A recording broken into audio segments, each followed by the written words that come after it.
जी हाँ, कूटनीति के इस महाकुंभ की जोरदार अभूतपूर्व तैयारियां की गई हैं। ऐसी तैयारियां हुई हैं, दिल्ली दरबार को इस तरह से सजाया गया है G20 समिट के लिए कि आज पूरी दुनिया रश कर रही है। आपके साथ मैं हूं समीर अब्बास और देखिए वसुधैव कुटुंबकम, इसी मोटो के साथ आज हम आगे बढ़ रहे हैं। दिल्ली में दुनिया के सबसे बड़े सम्मेलन G20 के लिए मेहमानों का आना शुरू हो चुका है। G20 की मीटिंग में दुनिया के ताकतवर देशों के नेता बड़े मुद्दों पर मंथन करेंगे और हमारा दिल्ली दरबार भी इस वक्त पूरी तरह से सज कर तैयार है। हम यहां पर आज करेंगे हर बड़े मुद्दे पर चर्चा और मेरे साथ मेरे सहयोगी रवि मिश्रा भी मौजूद रहेंगे। और आज तो रवि बहुत इंपॉर्टेंट दिन है, जो बाइडेन पहुंच रहे हैं, प्रधानमंत्री नरेंद्र मोदी और जो बाइडेन के बीच द्विपक्षीय वार्ता होनी।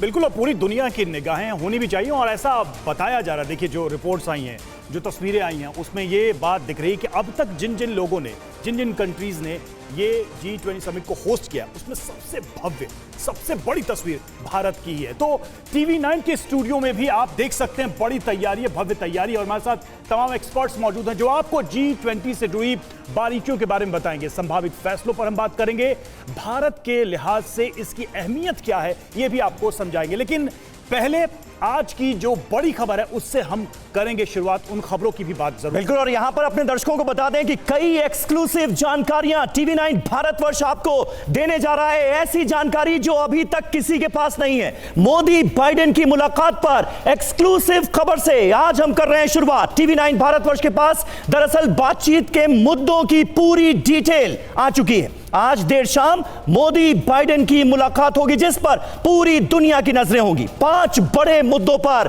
दोनों नेताओं के बीच चर्चा होगी और वो मुद्दे आज अभी इसी वक्त TV9 भारतवर्ष आपके सामने रखने जा रहा है कि किन किन मुद्दों पर आज प्रधानमंत्री नरेंद्र मोदी और जो बाइडेन के बीच मुलाकात में चर्चा होगी। तो देश के जाने माने एक्सपर्ट से चर्चा शुरू करने से पहले आपको उन 5 मुद्दों के बारे में बताते हैं जिसकी हम बात कर रहे हैं, और इसकी एक्सक्लूसिव जानकारी TV9 भारतवर्ष के पास रहेगी। तो जो पहला बड़ा मुद्दा है जिस पर हम बातचीत करने वाले हैं समीर, वो है मोदी बाइडेन जिन मुद्दों पर बातचीत करेंगे उसमें जो पहली प्रमुख बड़ी बात है वो क्या है? वो है चीन पर होगी बात। बिल्कुल, चीन पर होगी बात। और ऐसा कैसे हो सकता है कि जब मोदी बाइडेन मिले तो मुद्दा चीन का ना उठे। लेकिन दूसरा बड़ा मुद्दा क्या होगा? जेट और ड्रोन तकनीक पर बात होगी रवि, क्योंकि यह भी सवाल हर किसी के जहन में है कि हम आखिर हासिल क्या करने जा रहे हैं। तो हासिल भी बहुत कुछ करने जा रहे हैं। बिल्कुल, और देखिए तीसरा जो अहम मुद्दा है छोटे न्यूक्लियर रिएक्टर्स, एनर्जी की बदलती जरूरतों के हिसाब से यह भी बड़ा विषय है। बिल्कुल, इसके अलावा H1 वीजा जो मुद्दा हर किसी के जहन में है उस पर भी बात होगी और माना यह जा रहा है कि कुछ निर्णायक सामने आ सकता है। और अमेरिका भारत संबंध, ये आने वाले वक्त में कैसे और प्रगाढ़ किए जाएं, इसको लेकर भी रूपरेखा तय होगी इस मीटिंग में। बिल्कुल, और इन पॉइंट्स में सबसे अहम है चीन, सबसे बड़ा मुद्दा है चीन, उस पर चर्चा की शुरुआत करेंगे। उससे पहले आप ये जानिए कि इंडोनेशिया की ईस्ट एशिया समिट में कैसे प्रधानमंत्री मोदी ने इशारों में चीन की फितरत और नीतियों पर बात की। प्रधानमंत्री ने इशारों में बहुत कुछ कह दिया। आसियान भारत की एक्ट ईस्ट पॉलिसी का केंद्रीय स्तंभ है। भारत आसियान सेंट्रलिटी और इंडो पैसिफिक पर आसियान के आउटलुक का पूर्ण समर्थन करता है। भारत के इंडो पैसिफिक इनिशिएटिव में भी आसियान क्षेत्र का प्रमुख स्थान है।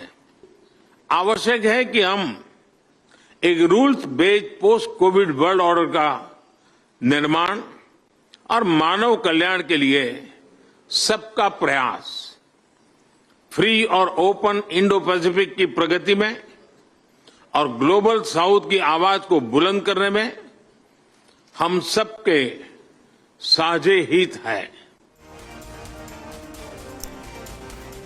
तो देखिए, प्रधानमंत्री नरेंद्र मोदी को आपने सुना और हमने 5 बड़े मुद्दों की बात की है। जो एक्सक्लूसिव जानकारी TV9 भारतवर्ष के पास आई है उसके हिसाब से इन 5 बड़े मुद्दों पर चर्चा होनी है और वो हमने सबसे पहले आपके सामने रखे। आइए इन मुद्दों का असर क्या होगा जल्दी से इसे समझ लेते हैं और उसके बाद इस गोल मेज पर बैठे अपने तमाम मेहमानों का हम रुख करेंगे मोदी बाइडेन मंथन। पहला, चीन पर होगी बात, और बात क्या होगी?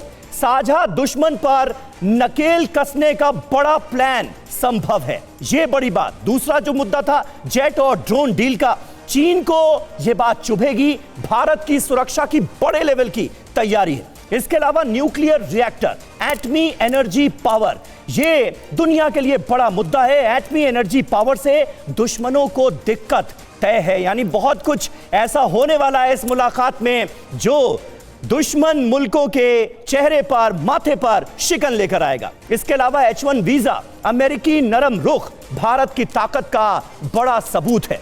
इसके अलावा यूएस का रिश्ते पर जोर, सबसे ताकतवर साझेदार आज की तारीख में अमेरिका का कौन बन रहा है? हमारा अपना मुल्क भारत, और ये रिश्ते और ज्यादा प्रगाढ़ होंगे, इसकी रूपरेखा तय की जाएगी। बिल्कुल, और देखिए इन विषयों पर हम बातचीत शुरू करें, और ये जो पूरा राउंड टेबल समीर हमने बना रखा, हमारे एक्सपर्ट्स मौजूद हैं। सबसे पहले आपका परिचय उन एक्सपर्ट से करा दें। हमारे साथ हैं इस वक्त स्टूडियो में प्रोफेसर अमिताभ सिंह, विदेश मामलों के जानकार, और साथ ही महेश सचदेव सर मौजूद हैं, पूर्व राजदूत, major general retire SVP Singh हमारे साथ इस वक्त रक्षा विशेषज्ञ मौजूद हैं। निनाद सेठ, विदेश मामलों के जानकार हमारे साथ मौजूद हैं। लेकिन पहला सवाल अमिताभ सर आप ही से मैं ये रखना चाहूंगा कि हम जिस विषय को उठा रहे हैं उसमें जो सबसे टॉप पे है वो चीन। अब चीन के राष्ट्रपति आ नहीं रहे हैं, वो अपनी वॉइस यहां तक पहुंचाएंगे जरूर, लेकिन इस पूरी मीटिंग के बैकग्राउंड में अगर देखें तो चीन क्या सोच रहा होगा इस वक्त, क्योंकि यहां अमेरिका भी आ रहा है, और अमेरिका के अगर देखा जाए और भारत के जो संबंध हैं चीन से वो बड़े खराब रहे हैं पिछले दिनों में। तो इस बदले परिवेश में चीन को किस नजर से देखा जाएगा इस G20 में, और चीन किस नजर से या किस अपेक्षा से इस G20 समिट को देख रहा होगा? भारत में हो रहा है जबकि ये देखिए, दो तीन बातें हैं जो हर मीटिंग का एक टेंजिबल होता है, यानी जो हम फील कर सकते हैं या जो आउटपुट होता है। कुछ होते हैं इनटेंजिबल जो हम एक्सप्रेस नहीं कर पाते, लेकिन पता चलता है जैसे भारत का स्टेचर बढ़ रहा है। चीन और यूएस के समय, इस समय जो सबसे बड़ा अहम मुद्दा है वो है कि हम एक दूसरे से करीब आ रहे हैं और चीन को इससे असुरक्षा हो रही है। इसलिए G20 पे शी जिनपिंग का नहीं आना एक बहुत बड़ा सिंबॉलिक स्टेटमेंट जाता है। दूसरी बात, हमें यूएस से बड़े दो टूक शब्दों में कहना होगा कि देखिए, दोस्ती अपनी जगह ठीक है, हम आपके एलाई, लगभग एलाई बनते जा रहे हैं, हमें कुछ अब टेंजिबल्स दीजिए। जो ऑफशोरिंग कर रहा है अमेरिका, जिसको बहुत अच्छे शब्दों में यूज़ करता है, फ्रेंड शोरिंग कहता है, कि वहाँ से इंडस्ट्री निकाल के भारत में आप इन्वेस्ट कीजिए। एप्पल का आपने किया फॉर एग्जांपल, उसी तरह अन्य इंडस्ट्रीज़ को आप चीन से निकाल के दीजिए। तीसरी बात जो सबसे इम्पॉर्टेंट है कि भारत और चीन एक संबंध हम अपना भी बना कर रखें। देखिए, आज वेस्टर्न नैरेटिव अगर देखें, आप विदेशी न्यूज़ चैनलों को देखें, सब लोग India China India China India China कर रहे हैं, लेकिन हम ये जानते हैं कि हमें उस पावर पॉलिटिक्स का पार्ट नहीं बनना है। अगर हम उस पावर पॉलिटिक्स के पार्ट बने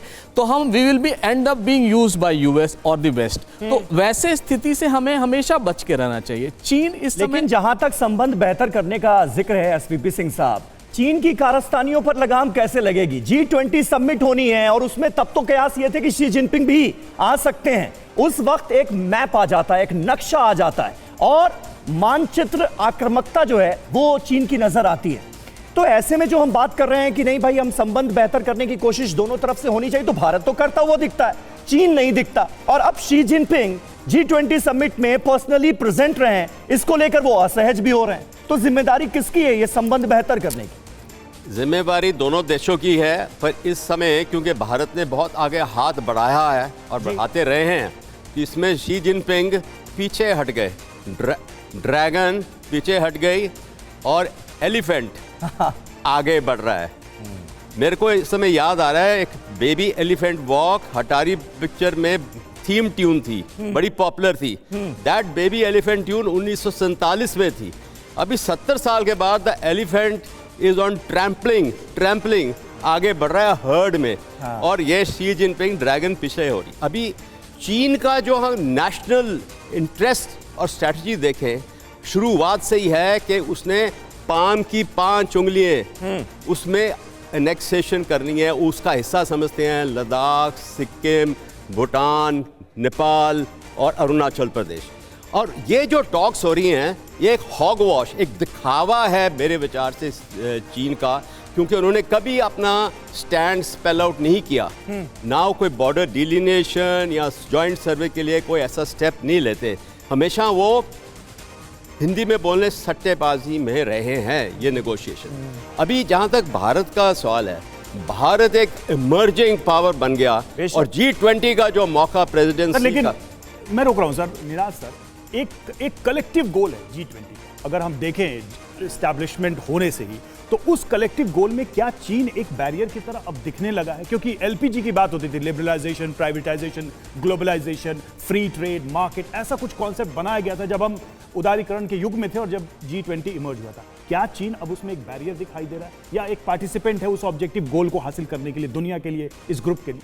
देखिए, G20 इस वक्त एक फ्रैक्चर्ड G20 है, एक टूटा हुआ G20 है जैसे और उसमें चीन की जिम्मेवारी बहुत बड़ी है। चीन एक अपने आप को एक्सेप्शनल पावर समझता है कि हम तो इन सबसे ऊपर हैं, हमको कोई ज़रूरत नहीं है ग्लोबलाइजेशन की। हालांकि सबसे दुनिया में अगर किसी ने ग्लोबलाइजेशन से गेन किया है तो वो चीन ने गेन किया है।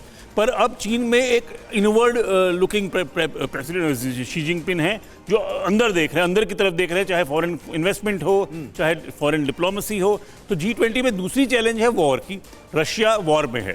तो मेरे को लगता है कि फ्रैक्चर G20 में जो प्रधानमंत्री ने किया है वो सबसे इंपॉर्टेंट है। अंग्रेजी में कहेंगे India emerging as a force for good. तो उसमें क्या क्या डिलीवरेबल्स है, अब वो डिलीवरेबल्स इतने एक्साइटिंग नहीं होंगे, ठीक है, पर जरूरी होते हैं, उस पर हम कंसंट्रेट कर रहे हैं। ठीक है, लेकिन सचदेवा सर, एक छोटा सा रिएक्शन आपका। जो बाइडेन भी वरीड नजर आए, डिसअपॉइंटेड नजर आए कि शी जिनपिंग नहीं आ रहे हैं, यानी उनको भी ये उम्मीद थी कि अगर G20 समिट में पर्सनली शी जिनपिंग आते हैं तो कुछ मुद्दों पर बर्फ पिघल सकती है। जी, आप सही कह रहे हैं। इसकी वजह है अगले साल होने वाले अमेरिका में चुनाव। उससे पहले आपको याद होगा इस दौरान अमेरिका की ट्रेजरी सेक्रेटरी वहाँ गई हैं और भी लोग वहाँ गए हैं।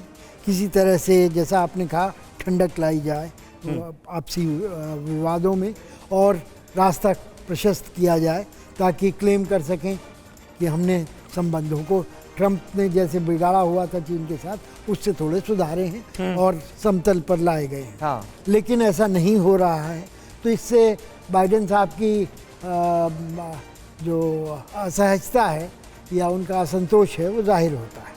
लेकिन इस समय मैं ये भी कहना चाहूँगा कि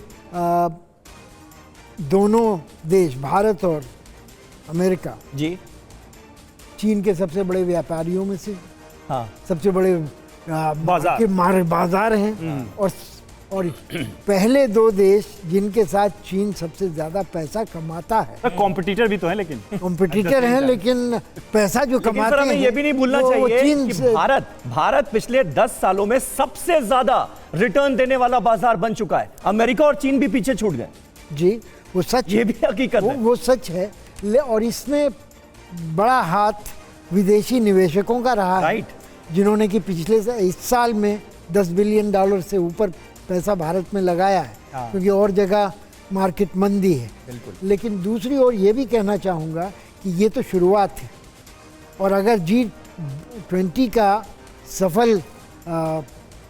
सफलता मिलती है और जिस तरह से सॉफ्ट पावर में बढ़ोतरी होती है, तो ये बहुत आगे जा सकता है, बहुत आगे जा सकता है। बिल्कुल, इसमें कोई शक नहीं है और ये हर कोई उम्मीद भी कर रहा है। और यही वजह है कि जिस लेवल का आयोजन हिंदुस्तान में हो रहा है, उस पर भी दुनिया की जो निगाहें हैं वो चौड़ी हो गई हैं कि भाई ऐसा भी हो सकता है, G20 समिट का आयोजन इस लेवल का भी हो सकता है। आज दुनिया ये सोच रही है। और वहीं राष्ट्रपति जो बाइडेन और प्रधानमंत्री नरेंद्र मोदी के बीच द्विपक्षीय वार्ता के दौरान जेट इंजन और MQ-9 ड्रोन डील पर चर्चा होने की संभावना है। देखिए, TV9 भारतवर्ष ने आपको बताया पहला बड़ा मुद्दा क्या होगा, चीन का, और दूसरा बड़ा मुद्दा, रवि, ये भी बहुत महत्वपूर्ण। बिल्कुल, जेट इंजन की हम बात कर रहे हैं तो भारत में जेट इंजन का निर्माण 80% तकनीक भी ट्रांसफर होगी। ये सबसे जो इंपॉर्टेंट बात है कि ये टेक्नोलॉजी ट्रांसफर, जिसके लिए भारत हमेशा देखता रहा। और GF414 इंजन का निर्माण होगा, फाइटर जेट की तादाद भी बढ़ेगी समीर, और ये बड़ी इंपॉर्टेंट बात है भारत के लिहाज से अगर देखें तो। बिल्कुल सही बात है। और MQ-9 ड्रोन का भी यहां पर जिक्र करना होगा। भारत को MQ-9 प्रीडेटर ड्रोन मिलेंगे। कुल 31 MQ-9 प्रीडेटर ड्रोन देगा अमेरिका। 1200 किलोमीटर तक मार करने की क्षमता होती है इनकी। बॉर्डर की निगरानी करेगा प्रीडेटर ड्रोन। और इससे जुड़ी कुछ अहम जानकारियां हमारे पास हैं, वो जरा हम अपने दर्शकों को रवि बता देते हैं, ताकि MQ-9 प्रीडेटर ड्रोन की खासियत तो हम समझ लें और उसके बाद क्या होने वाला है इस पर हम आएंगे। मैं चाहूंगा जरा इंफॉर्मेशन वॉल पर MQ-9 प्रीडेटर ड्रोन की जो खासियतें हैं, जो उपलब्धियां हैं, उनके बारे में जरा बताया जाए ताकि हम उस पर अपने मेहमानों से चर्चा कर सके। इसे किलर ड्रोन कहा जाता है। किलर ड्रोन नाम से ही ये कितना खतरनाक है इसका अंदाजा लगता है। ओसामा पर नजर रखने में इसका इस्तेमाल किया गया अमेरिका की तरफ से, और वो मिशन कितना कामयाब रहा था ये दुनिया को बताने की जरूरत तो है नहीं। आतंकी अल जवाहिरी को ढेर किया किसने? इसी किलर ड्रोन ने। ईरानी कमांडर कासिम सुलेमानी की हत्या की गई थी, उन्हें मार दिया गया था, टारगेटेड अटैक किया गया था उनके ऊपर, उसमें भी MQ-9 प्रीडेटर ड्रोन इस्तेमाल किया गया। और तालिबान के खिलाफ अफगानिस्तान में इनकी तैनाती की गई, पाकिस्तान के कबायली इलाकों में तैनाती की गई MQ-9 प्रीडेटर ड्रोन्स की। और यह है किलर ड्रोन की खासियत। इराक युद्ध में भी अमेरिका को इन ड्रोन्स ने बढ़त दिलाई थी। सीरिया, सोमालिया, यमन और लीबिया में इनकी तैनाती की गई थी। और ऐसे में जब ये किलर ड्रोन्स हमें हासिल होंगे, भारत को हासिल होंगे, तो ये कितनी बड़ी उपलब्धि होगी। एसवीपी सिंह साहब, आपसे बेहतर कोई डिस्क्राइब नहीं कर पाएगा। ये किलर ड्रोन्स हमारे लिए कितने फायदेमंद साबित हो सकते हैं और क्या ये डील डन मानी जाए? सबसे पहले डील तो डन है जी। इंट्रिकेसीज गवर्नमेंट टू गवर्नमेंट जो बातचीत चल रही है अभी डील को फाइनलाइज करने के लिए, उन कदमों में है। हाँ, प्रीडेटर ड्रोन जो है, किलर ड्रोन बहुत ही कामयाब आपने कवर कर दिया, कितने देशों में इस्तेमाल किया है, और असली टारगेट जो आपको चाहिए उसको चुन चुन के आप मार सकते हो। हाँ। चीन को इसके ऊपर डर है ज़रूर, उसकी इंड्योरेंस और उसकी आर्मामेंट जो इस्तेमाल करता है बहुत खूब। पर एट द सेम टाइम मैं बता रहा हूँ आपको कि 2035 में अमेरिका की मिलिट्री इसको बंद कर रही है प्रोडक्शन अपने लिए। अच्छा। और दूसरा ड्रोन बनाएंगे तो उससे 2035 में, लेकिन 2035 आज से 12 साल पहले। पर वो हमारे फोर्स लेवल की कैपेबिलिटी में नथिंग टू टेक अवे।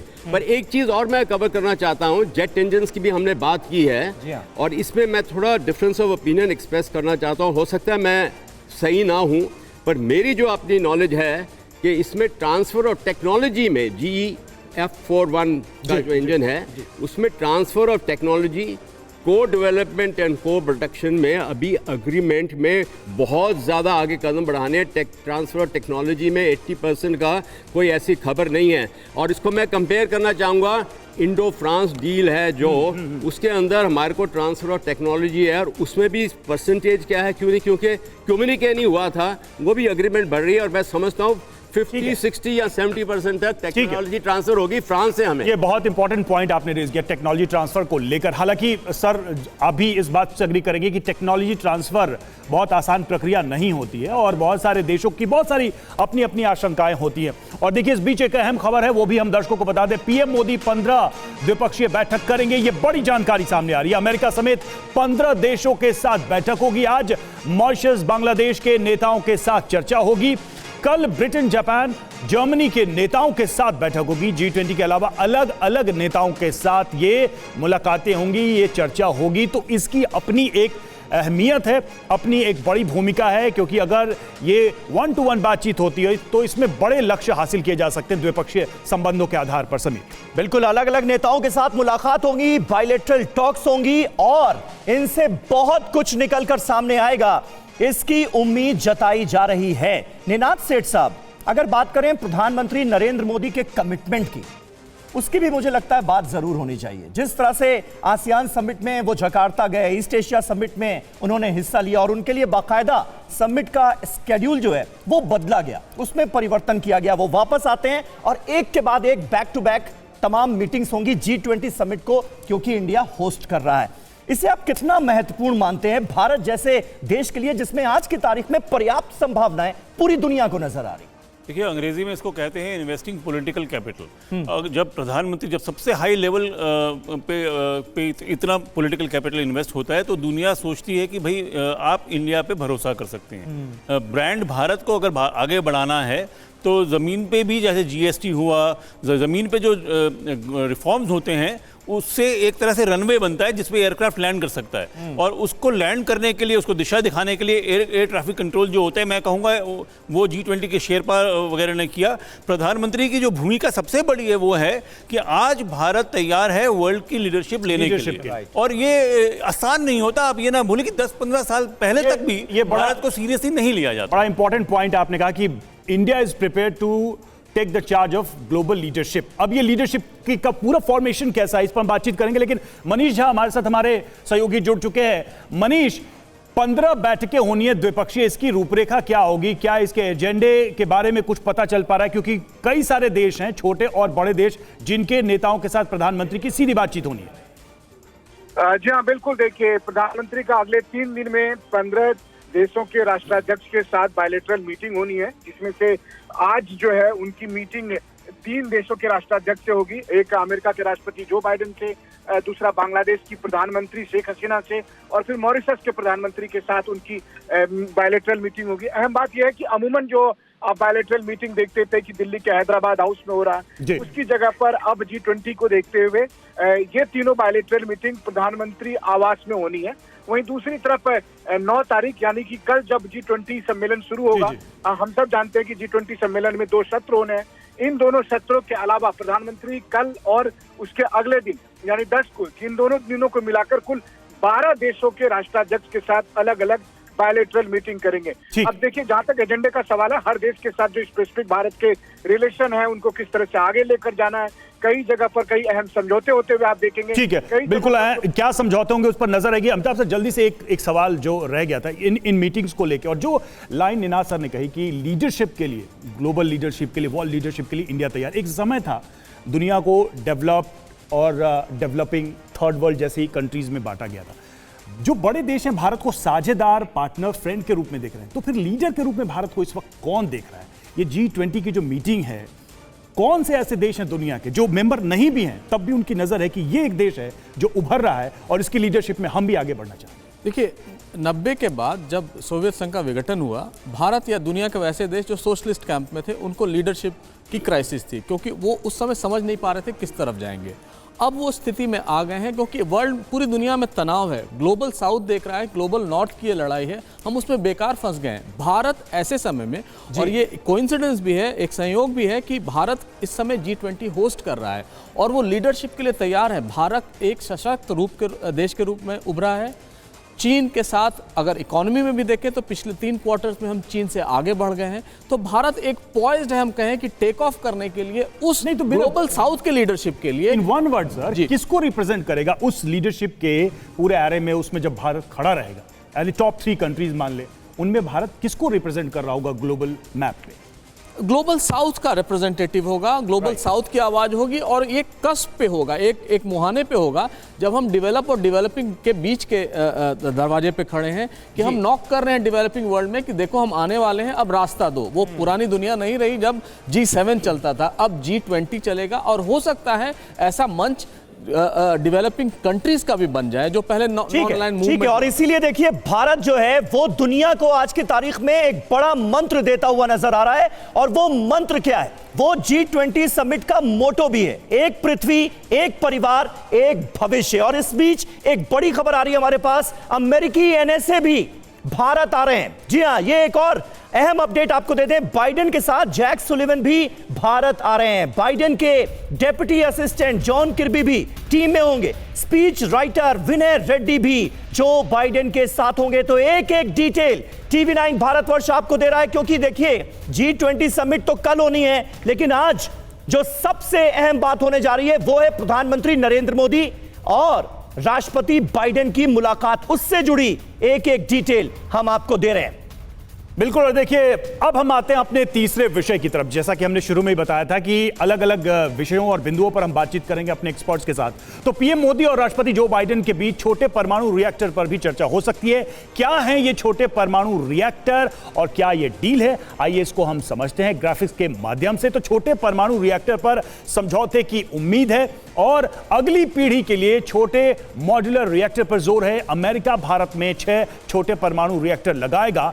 जून में NPCIL और WEC के बीच चर्चा हुई थी। बाइडेन मोदी की द्विपक्षीय वार्ता में मुहर लग सकती है, इस पर तकनीक ट्रांसफर पर भी मुहर लग सकती है। ये बहुत ही एक तरीके से कहें कि बड़ी छलांग होगी भारत के भविष्य को देखते हुए। निनाद सर, आपसे ये क्वेश्चन है मेरा, इस बिंदु पर आप क्या देखते हैं? भारत जो ये कदम बढ़ा रहा है, भारत का अपना एक एनर्जी सेक्टर, अपना न्यूक्लियर रिएक्टर डेवलपमेंट का पूरा प्रोग्राम है, लेकिन साथ में अमेरिका का जुड़ना या ऐसे देशों का जुड़ना और फिर टेक्नोलॉजी ट्रांसफर, ये कितना बूस्ट देने वाला है भारत के इस फ्यूचर विजन को? इंडिया की सिक्योरिटी के लिए स्मॉल न्यूक्लियर रिएक्टर बहुत ज़्यादा ज़रूरी है। आप ये समझिए कि एक तो इसका एनर्जी में यूज़ होगा, पर अगर टेक्नोलॉजी ट्रांसफ़र होती है तो अंग्रेज़ी में जिसे ट्रायड कहते हैं, तीन चीज़ें होती हैं जिससे इंडिया की गारंटीड सिक्योरिटी होती है। वो है एक न्यूक्लियर मिसाइल जो एयरफोर्स में है और एक न्यूक्लियर मिसाइल जो सबमरीन में है।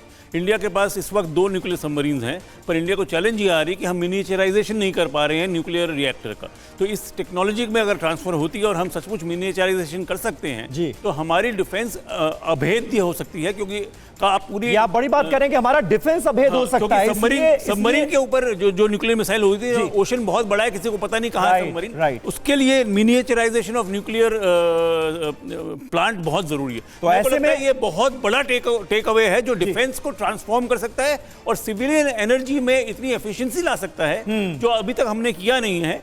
कि न्यूक्लियर एनर्जी तो एक बार मतलब वो हजारों साल तक चल सकती है, उसमें तो सिर्फ इट्स रीन्यूएबल रिसोर्स, तो यूरेनियम सिर्फ चेंज करना होता है। तो मेरे को लगता है कि ये अगर ये होता है तो एक बहुत बड़ा टेक अवे होगा प्राइम मिनिस्टर और जो बाइडेन। अगर ये होता है तो बहुत बड़ा टेक अवे होगा, लेकिन एम्बेसडर सचदेव, मैं आपसे जानना चाहूंगा, क्या ये संभव नजर आ रहा है? स्मॉल न्यूक्लियर रिएक्टर की नीड, उसकी जरूरत आने वाले समय में उसका इस्तेमाल भारत के लिए कितना अहम हो सकता है? निनाद जी ने बखूबी बताया, और इसमें अगर हम टेक्नोलॉजी ट्रांसफर भी जोड़ दें, क्या यह मुमकिन नजर आता है? क्या भारत आज की तारीख में आपको वहां खड़ा नजर आता है कि ये सारी चीजें संभव है, मुमकिन है?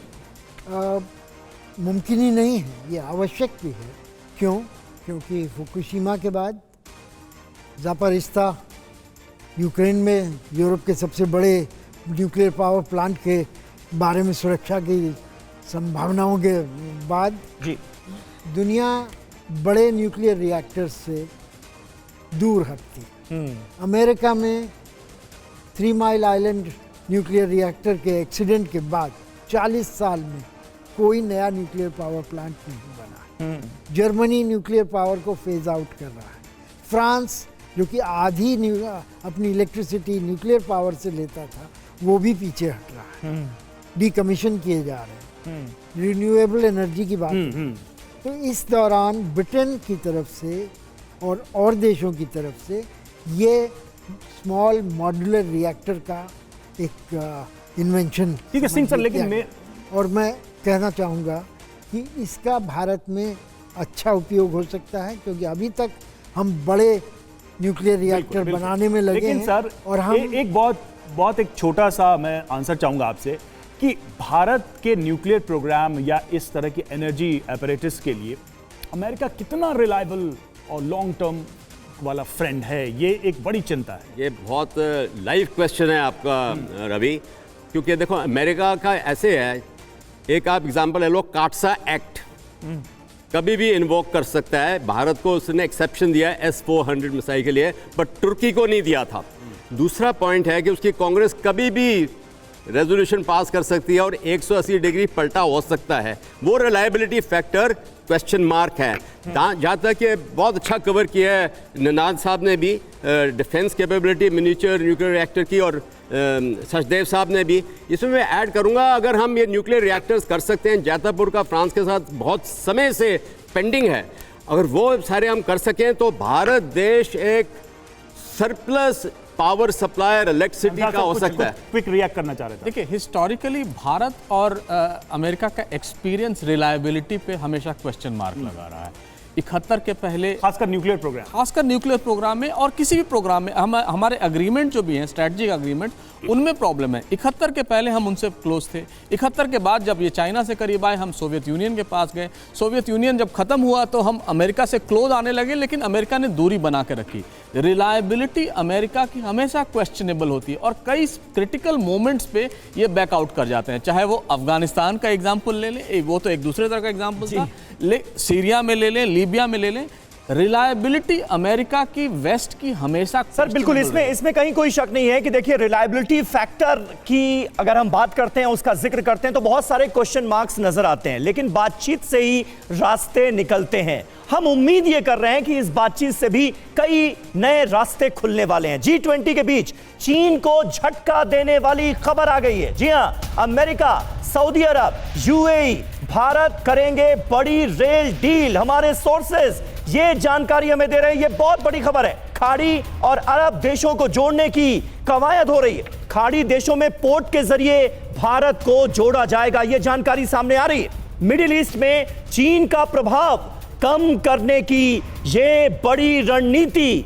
बनती दिख रही है। तो बहुत कुछ है जो हासिल होने जा रहा है इस G20 समिट के दौरान, और ये जो खबर सामने आई है ये निश्चित तौर पर चीन को झटका देने वाली खबर है रवि। बिल्कुल, और चलिए अब आपको बताते हैं कि इस डील का मतलब क्या है, इसके मायने क्या हैं, तो जरा इसको भी समझिए। मिडिल ईस्ट में चीन का प्रभाव इससे घटेगा। चीन के one belt one road vision को यह बड़ा झटका होगा। चीन की बहुत बड़ी महत्वाकांक्षी परियोजना है ये। कूटनीतिक आर्थिक स्तर पर भारत की बड़ी जीत मानी जाएगी। ग्लोबल लीडर के तौर पर भारत की साख और बढ़ेगी। अरब खाड़ी देशों से भारत के संबंधों को इससे मजबूती मिलेगी। अमिताभ सर, इसी पे मैं सवाल करना चाहूंगा। देखिए, अरब देशों में लास्ट वाले पॉइंट से ही ये सवाल उठा, अरब देशों और भारत के संबंधों को लेकर बहुत कुछ बहुत तेजी से बदल रही है, एक चर्निंग फेज है।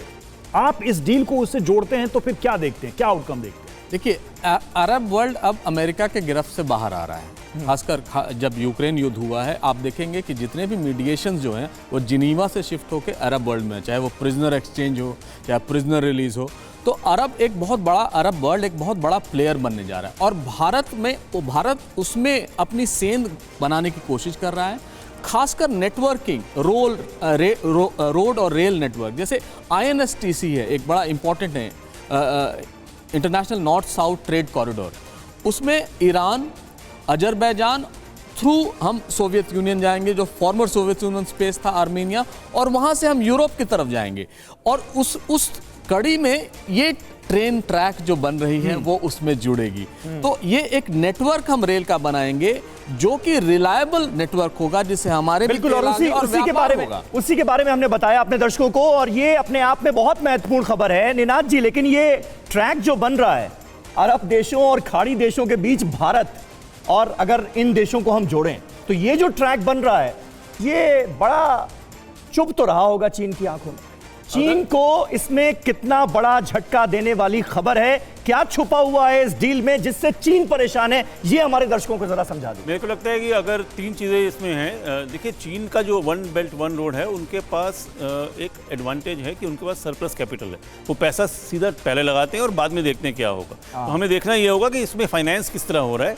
पर अगर ये होता है तो एक पॉलिटिकल शिफ्ट होता है कि इंफ्रास्ट्रक्चर की जो डिमांड है वो चीन से दूर हटके अमेरिका, इंडिया और अदर डेमोक्रेसीज की तरफ जाती है। इसके तीन मेरे ख्याल से सबसे ज़्यादा चीज़ है। एक तो लॉजिस्टिक्स, ऑयल और पेट्रोल, ऑयल फील्ड से पोर्ट तक मूव करना और पोर्ट के बाद इंडिया की तरफ मूव करना, बाईपासिंग चाइना को बाईपास करके जाता है। जैसे हम शहरों में बाईपास बनाते हैं तो बाईपासिंग चाइना इसकी की है कि चीन के बिना भी इंफ्रास्ट्रक्चर टाइम पे हो सकता है। बिल्कुल, और मुझे लगता है कि अरब वर्ल्ड भी बदले हालात में देख रहे हैं कि अपने बेहतर विकल्प क्या है, कौन करीबी है, किससे लॉन्ग टर्म हम रिलेशंस रख सकते हैं। और वो जो क्वेश्चन था रिलायबिलिटी का, तो भारत की साख जो है पूरी दुनिया में अलग तरीके की है और ये सारे देश भी देख रहे हैं, अरब वर्ल्ड भी देख रहा है।